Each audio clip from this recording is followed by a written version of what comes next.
Welcome back to Success Beyond Borders from Angoulême, where every week we take a deep dive into interesting topics for people working at media and tech. Yeah. And today we're going to be talking about strategic partnerships and why they're more important now than ever before. Well, what's really fascinating here is that we're seeing a real shift in the business landscape, especially in media and tech. Okay. The days of companies trying to go it alone are fading fast. Right. It's like trying to compete in a marathon wearing lead shoes. Oh. You might make some progress, Yeah.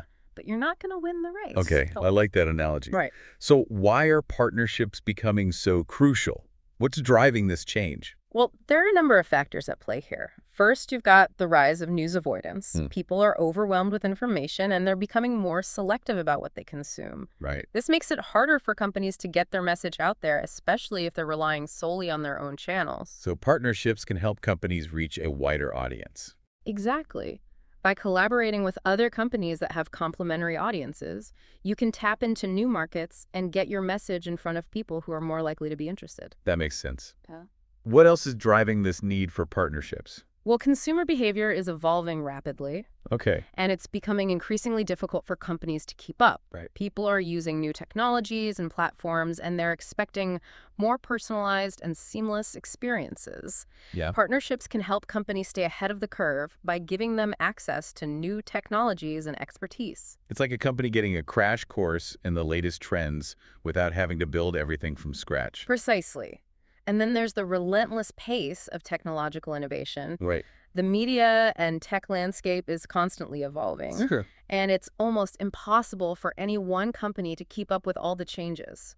Partnerships allow companies to share the burden of innovation and leverage each other's strengths. So partnerships aren't just about reaching more people. They're about staying relevant and competitive in a rapidly changing market. Exactly. And the numbers back this up. Did you know that 57% of organizations are gaining new customers through partnerships?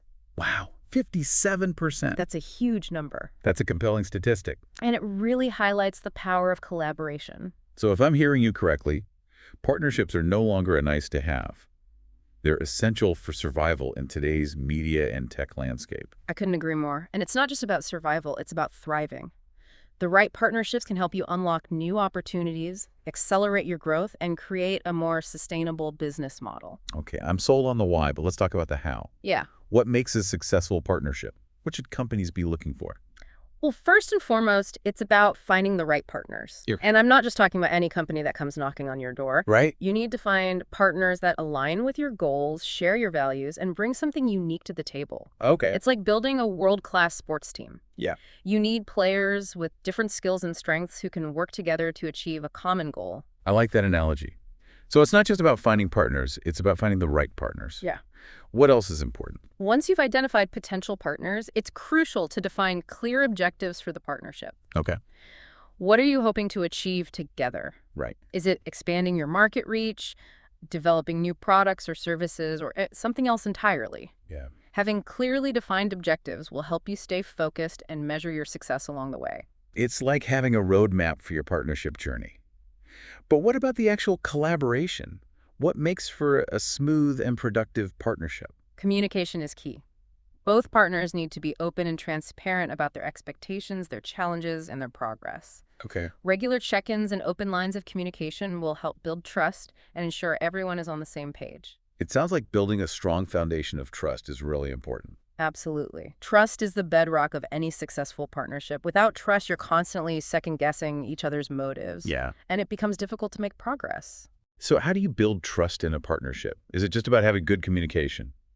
Communication is a big part of it, but it's also about demonstrating reliability, consistency, and a genuine commitment to the partnership's success. Okay. You need to show your partner that you're in it for the long haul Yeah. and that you're willing to go the extra mile to make the partnership work. It's about building a relationship, not just signing a contract. Exactly. Yeah. And like any relationship, it takes time, effort, and a willingness to be vulnerable. Sure. But when you build that foundation of trust, it creates a much stronger and more sustainable partnership. So we've talked about finding the right partners, defining clear objectives, and building trust. What else is essential for a successful partnership? It's important to ensure that the partnership is mutually beneficial.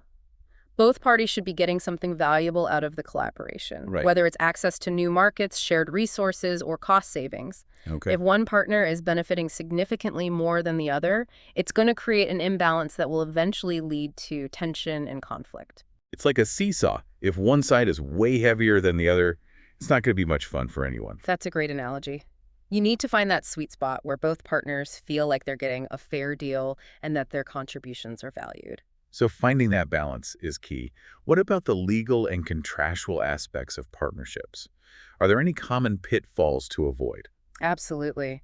It's crucial to have a clear and comprehensive contract that outlines the roles and responsibilities of each partner, Okay. as well as the terms of the agreement. Right. This will help prevent misunderstandings and disputes down the line. It's like having a prenuptial agreement for your partnership. Exactly. It's Yeah. not the most romantic aspect of the partnership, Yeah. but it's essential for protecting both parties and ensuring a smooth and successful collaboration. So we've covered a lot of ground here. We've talked about why partnerships are so important, how to find the right partners, and the key ingredients for a successful collaboration. But I want to shift gears a bit and talk about the different types of partnerships that companies can explore. What are some of the most common models? Well, there's a wide range of partnership models, each with its own unique benefits and challenges. Let's start with integration partnerships. Okay. These are partnerships where companies seamlessly blend their operations or services to offer customers greater convenience and a more holistic experience. Think about the partnership between Spotify and Uber. Mm. By integrating their services, they've created a seamless experience where passengers can control the music during their ride. This enhances the overall customer experience and adds value for both companies. That's a great example. What other types of partnerships are there? Technology partnerships are another popular model. These are partnerships where one company leverages the technological expertise of another to develop new products or services, enhance existing offerings, or gain a competitive edge. For example, a media company might partner with a technology company to develop a new streaming platform or a mobile app. This allows the media company to tap into the tech company's expertise without having to build everything from scratch. It's like getting a turbo boost for your technology capabilities. What other types of partnerships are common in the media and tech space? Marketing partnerships are becoming increasingly popular, especially in the age of digital marketing. These partnerships involve two or more companies collaborating on marketing efforts to expand their reach, increase brand awareness, and generate leads.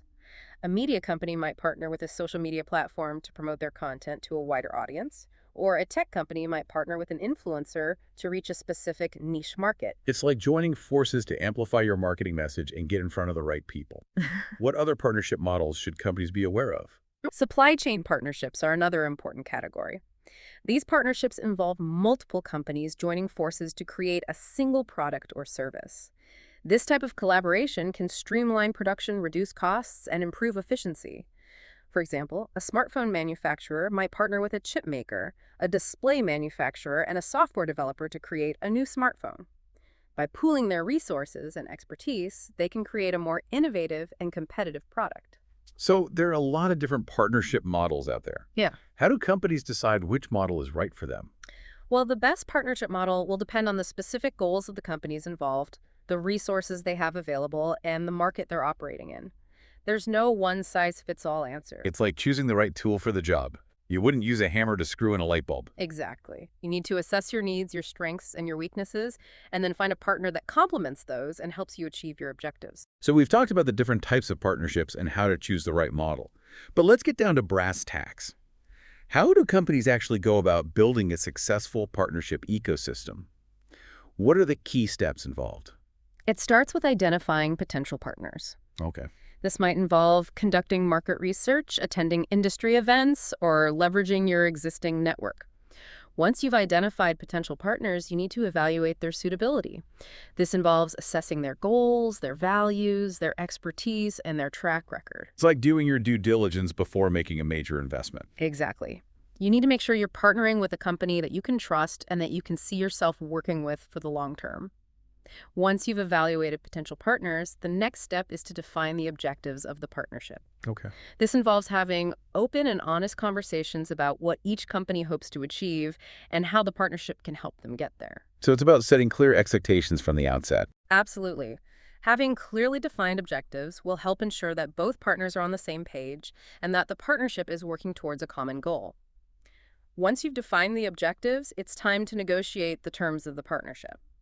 This might involve discussing things like revenue sharing, resource allocation, intellectual property rights, and exit strategies. It's important to have a clear and comprehensive contract that outlines the roles and responsibilities of each partner, as well as the terms of the agreement.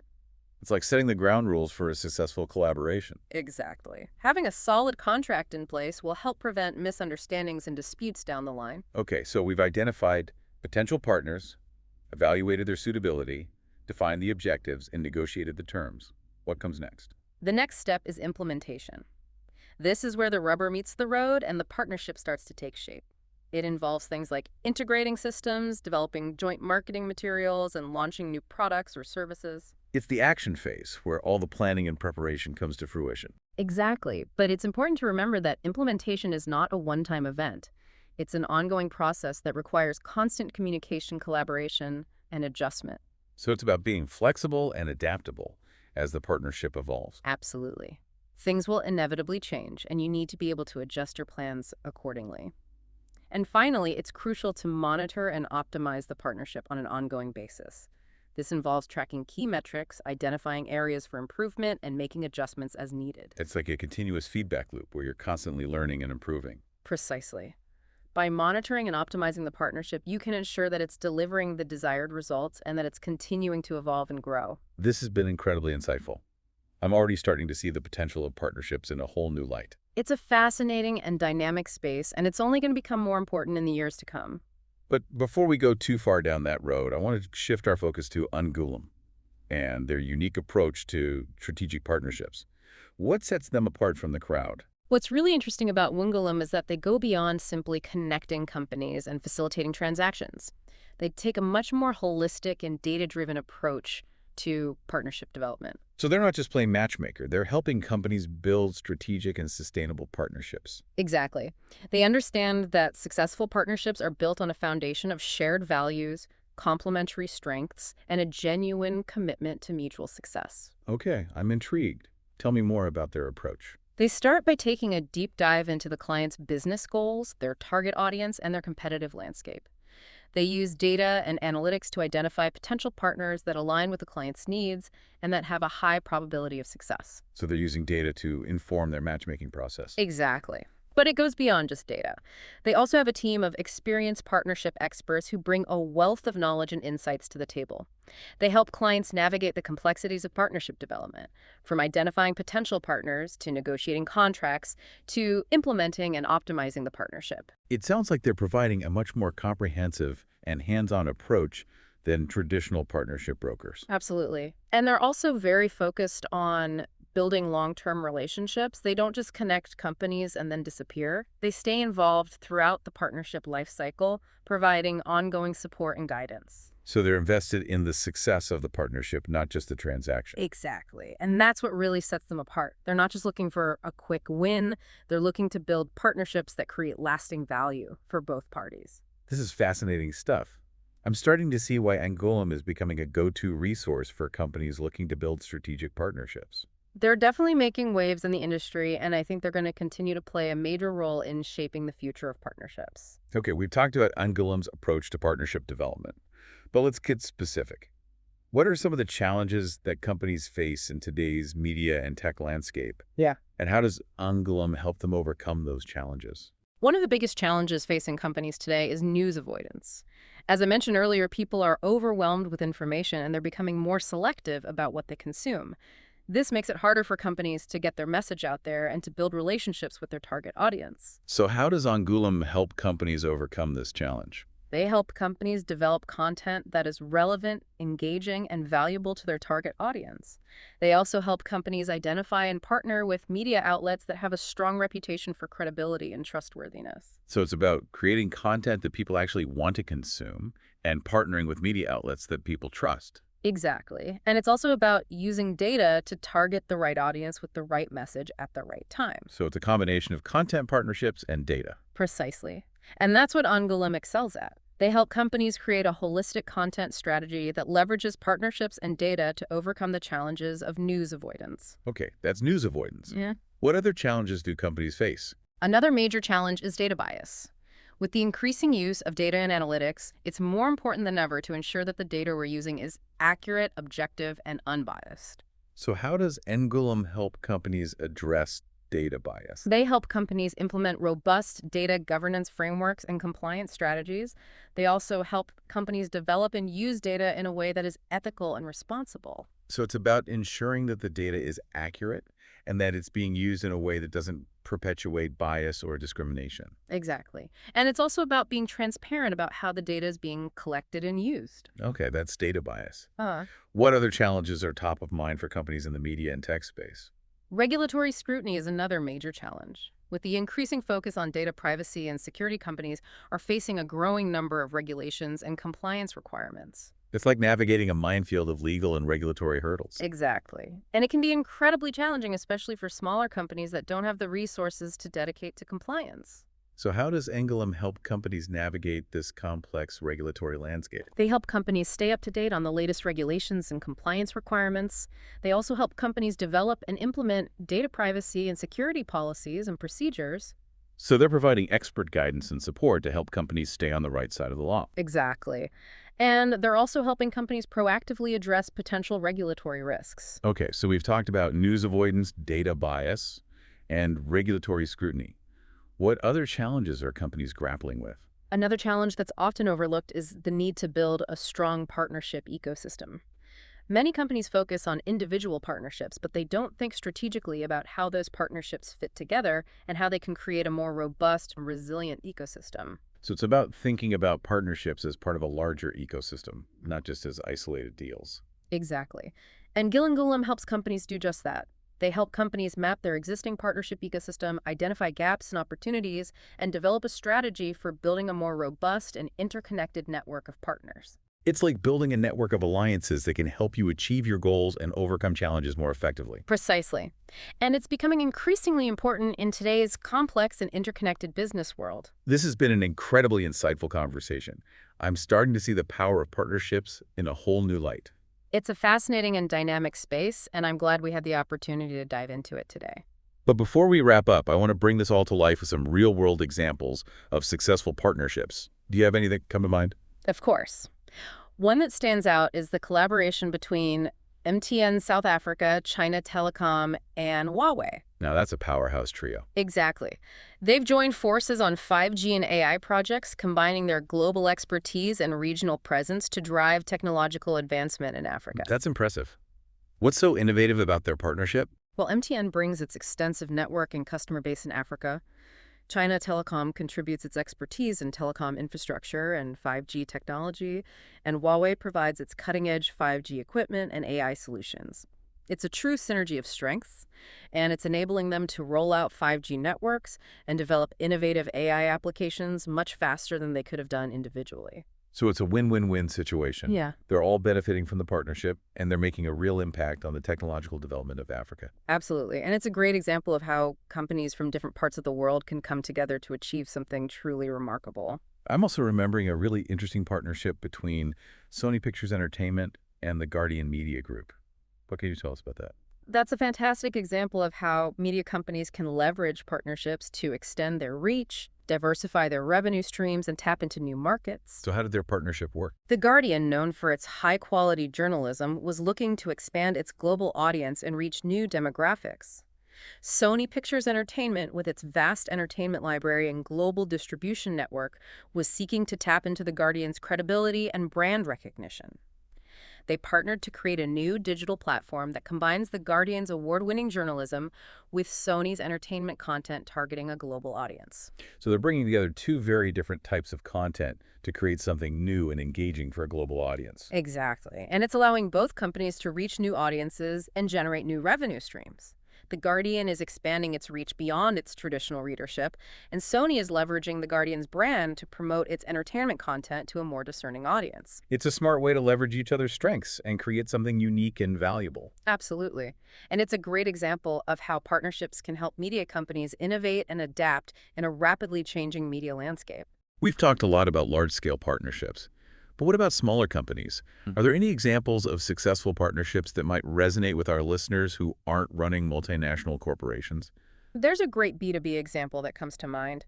The partnership between Fifth and Core Influx Marketing and Pinpoint Creative showcases how multiple agencies can join forces to create a powerful marketing synergy. Tell me more about that. Each of these agencies brought their unique expertise to the table. Fifth and Core, a PR and communications agency, excels at crafting compelling narratives and generating media coverage. Influx Marketing, a digital marketing powerhouse, drives targeted traffic and leads through online channels. And Creative Agency develops visually stunning branding and marketing materials. So they each have their own specialty, but together they form a complete marketing solution. Exactly. By combining their strengths, they were able to create a truly comprehensive and effective marketing campaign for their client, a B2B tech company. Fifth and Core secured top-tier media placements. Influx Marketing drove a surge in website traffic and leads, and Pinpoint Creative developed a visually stunning brand identity and marketing collateral that resonated with the target audience. So by working together, they were able to achieve much greater results than they could have individually. Absolutely. It's a testament to the power of collaboration and how strategic partnerships can amplify results. This has been incredibly fascinating, and I'm sure our listeners are already brainstorming potential partnership opportunities. I hope so. It's an exciting time to be exploring partnerships, and I think we're only scratching the surface of what's possible. Well, I can't wait to see what the future holds for partnerships, but for now, I think we need to take a short break. We'll be back in a few minutes to continue our deep dive into the world of strategic partnerships.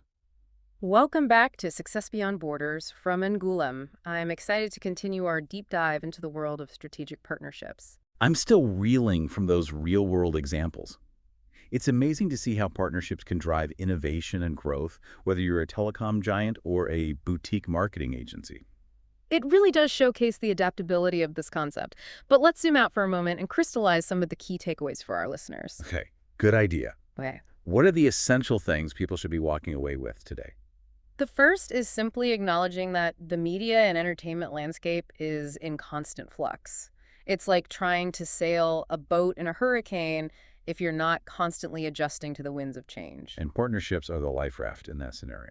That's a great way to put it. To not just survive, but thrive in this environment, strategic partnerships are non-negotiable. They're not just a tactical maneuver. They're a fundamental shift in how we do business. And as we've discussed, it's not about blindly partnering with anyone. It's about finding those perfect fit collaborators that amplify your strengths and fill in the gaps. Precisely.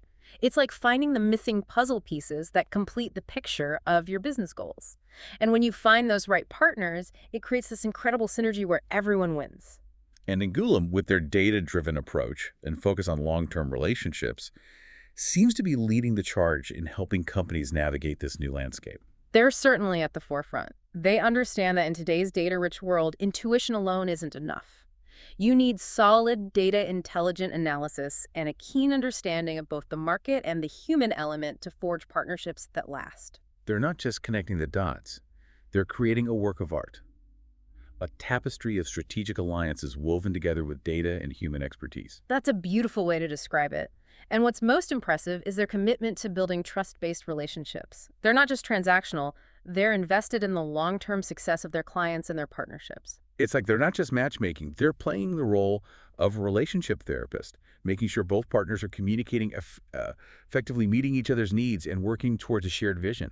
They're the architects of collaborative success, and they're doing it in a way that prioritizes customer experience, which is so crucial in today's world. Absolutely. In the end, it all comes down to delivering value to the customer.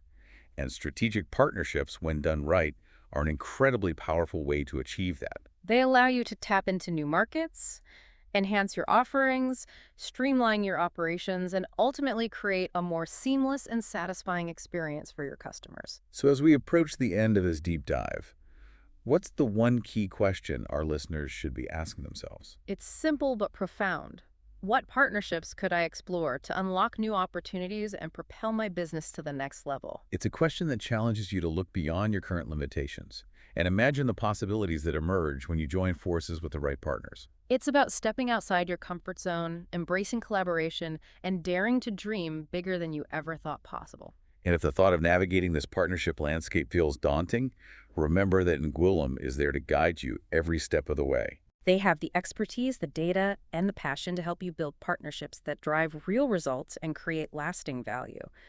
So don't be afraid to reach out and explore the possibilities. You might be surprised at what you can achieve together. That's a fantastic message to end on. This has been an incredibly insightful and inspiring conversation, and I'm grateful for your The expertise. pleasure is all mine.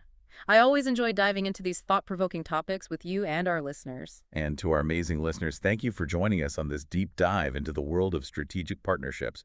We hope you found it valuable and thought-provoking. We certainly had a blast exploring this topic and sharing our insights with you. If you enjoyed this episode, we'd love for you to like, subscribe, and share it with your network. And we're always looking for new ways to connect and collaborate, so feel free to reach out to us with your thoughts, questions, and partnership ideas. And don't forget to check out our show notes for links to all the resources we discussed today. Until next time, keep pushing those boundaries and striving for success beyond borders. It's amazing how much ground we've covered today, from the changing dynamics of the media and tech landscape to the nuts and bolts of building a thriving partnership ecosystem.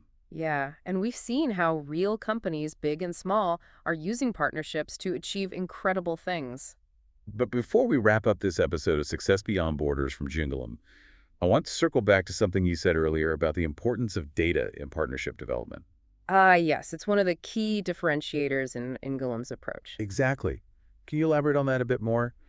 How does data play a role in identifying the right partners and maximizing the success of those partnerships? Well, it's all about making informed decisions. In the past, partnerships were often formed based on intuition, personal relationships, or even just a gut feeling. It's a bit like throwing darts in the dark hoping to hit the bullseye. Exactly. But in today's data-driven world, we can be much more strategic and targeted in our approach. Angoulême uses data to analyze market trends, identify potential partners with complementary strengths, and predict the likelihood of success for different partnership scenarios. So they're taking the guesswork out of partnership development. Precisely. They're using data to create a roadmap for success, guiding companies towards partnerships that are more likely to achieve their goals. And this data-driven approach isn't just about finding the right partners, it's also about optimizing those partnerships once they're in place. Right. Absolutely. Angoulême uses data to track the performance of partnerships, identify areas for improvement, and make adjustments along the way. It's like having a constant feedback loop that allows you to fine-tune your partnership strategy and maximize your return on investment. So it's not a set-it-and-forget-it approach. It's about continuous monitoring and optimization. Exactly. And that's what makes Angoulême's approach so effective. They're not just helping companies form partnerships, they're helping them build thriving long-term relationships that deliver sustained value. I'm also curious about how Angoulême addresses the human element of partnerships. We've talked a lot about data, but partnerships are ultimately about people working together. That's a great point. Data is incredibly valuable, but it's not a substitute for human judgment and relationship building skills. Colum recognizes this, and they have a team of experienced partnership experts who work closely with their clients to ensure that the human element is always considered. So they're not just crunching numbers, they're also facilitating conversations, building trust and fostering collaboration. Exactly. They're acting as advisors, coaches, and even sometimes mediators, helping partners navigate the complexities of working together and ensuring that everyone feels heard and valued. It sounds like they're taking a very holistic approach to partnership development, considering both the data and the human dynamics. Absolutely. And that's what sets them apart from other partnership brokers or consultants. They understand that successful partnerships are built on a foundation of data, trust, and shared values. Well, I think our listeners have a much clearer understanding of what makes Angoulême's approach so unique and effective. I hope so. It's an exciting time to be in the world of partnerships, and I'm confident that Angoulême will continue to play a leading role in shaping the future of collaboration. And as we wrap up this episode, I want to leave our listeners with one final thought. We've talked a lot about the benefits of partnerships, but I think it's important to remember that partnerships are not a silver bullet. Yeah, I agree. Partnerships can be incredibly powerful, but they're not a magic solution for every business challenge. Exactly. It's important to approach partnerships strategically with clear objectives, a well-defined plan, and a commitment to building strong, mutually beneficial relationships. And if you're not sure where to start, or if you're feeling overwhelmed by the complexities of partnership development, don't hesitate to reach out to Angoulême. They have the expertise and the resources to help you navigate the partnership landscape and achieve your business goals. So go out there, explore the possibilities, and don't be afraid to collaborate. And to our amazing listeners, as always, thank you for joining us on Success Beyond Borders from Angoulême. We hope you enjoyed this deep dive into the world of strategic partnerships. If you found this episode valuable, please like, subscribe, and share it with your network. We'd love to hear your thoughts and questions, so feel free to leave a comment below or connect with us on social media. And don't forget to check out our show notes for links to all the resources we discussed today. Until next time, keep pushing those boundaries and striving for success beyond borders.